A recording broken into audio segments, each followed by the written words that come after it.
Webb finds molecule only made by living things in another world. Here's a summary of the article. While the James Webb Space Telescope observed the atmosphere of an alien world 120 light-years away, it picked up hints of a substance only made by living things. At least, that is, on Earth. This molecule is unique to life on Earth. There is no other way this molecule is produced on Earth, said astronomer Niku Madhusudan in a University of Cambridge video. Follow-up Webb observations should be able to confirm it, said Madhusudan, the lead author on the research, which will be published in the Astrophysical Journal Letters. Researchers use Webb to conduct atmospheric studies of exoplanets. This molecule is unique to life on Earth. There is no other way this molecule is produced on Earth.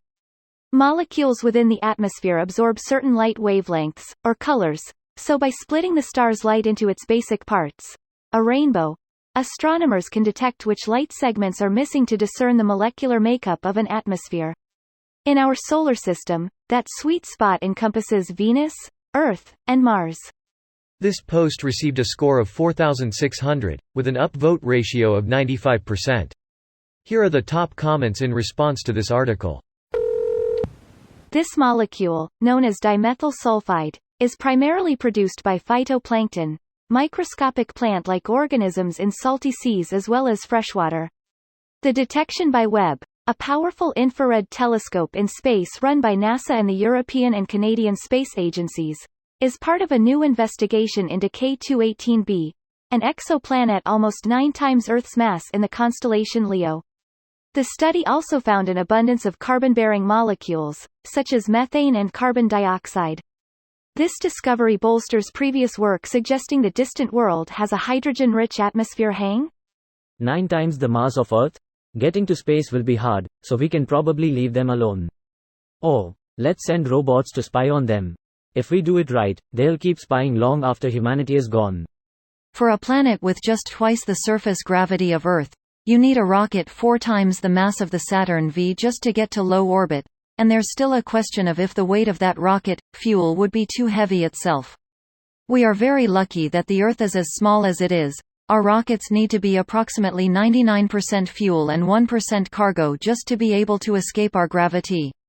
It's hard to gauge if they would skip our rocket tech because it's fruitless, and if that would lead to a faster understanding of higher power systems like SCRAM or some sort of nuclear fusion, fission rocket, or if the lack of basic rocket science would make any further tech unattainable.